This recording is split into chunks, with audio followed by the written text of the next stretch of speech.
தமிழ்நாட்டு பாஜக தலைவராக அண்ணாமலை செயலாற்றிய காலத்தில் அவர் கிளப்பிய பிரச்சனைகளில் முக்கியமான ஒன்று இந்த மைக்கேல்பட்டி பிரச்சனை. அதை வைத்துக்கொண்டு மிகப்பெரிய அளவுக்கு தமிழ்நாட்டில் மதவாத அரசியலை முன்னெடுப்பதற்கு முயன்றார்கள்.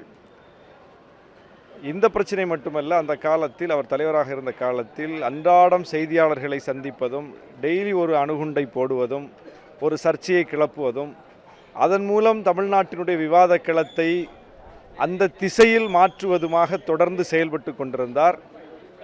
ஒவ்வொன்றும் அவதூறுகள், ஒவ்வொன்றும் அபாண்ட பழிகள். அபாண்ட பழிகளையும் அவதூறுகளையும் முன்வைத்து தமிழ்நாட்டு அரசியல் களத்தை திசை மாற்ற முடியும் என்று அவர் நிரூபித்து கொண்டிருந்தார்.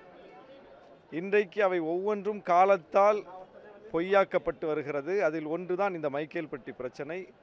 ஒரு கிறித்தவ கல்வி நிறுவனத்தில் மத மாற்றம் செய்வதாக கூறி ஒரு அபாண்ட பழியை சொல்லி, அதன் மூலம் அந்த கல்வி சேவை ஆற்றி வரக்கூடிய அந்த நிறுவனத்தை சார்ந்த ஆசிரியர் பெருமக்களை எல்லாம் கைது செய்ய வைத்து, அந்த கல்வி நிறுவனத்துக்கே மிகப்பெரிய நெருக்கடியை கொடுத்து, தமிழ்நாடு முழுவதும் இப்படி சிறுபான்மையினர், குறிப்பாக கிறித்தவர்கள் நடத்தக்கூடிய பள்ளிக்கூடங்களில் மதமாற்றம் நடைபெறுகிறது என்கிற ஒரு தோற்றத்தை ஏற்படுத்தினார்கள். அது அனைத்தும் பொய் என்பதை இன்றைக்கு மைய புலனாய்வுத்துறையே தெளிவுபடுத்திவிட்டது. இது ஏதாவது ஒரு மாநில அரசு விசாரித்து சொல்லியிருந்தால் அதுக்கும் இவங்க ஒரு காரணத்தை கற்பிப்பார்கள். ஆனால் இன்றைக்கு இதை விசாரித்து அறிக்கை கொடுத்திருப்பது இவர்களின் கட்டுப்பாட்டில் இருக்கிற, ஒன்றிய அரசின் கட்டுப்பாட்டில் இருக்கிற மைய புலனாய்வுத்துறை, சிபிஐ.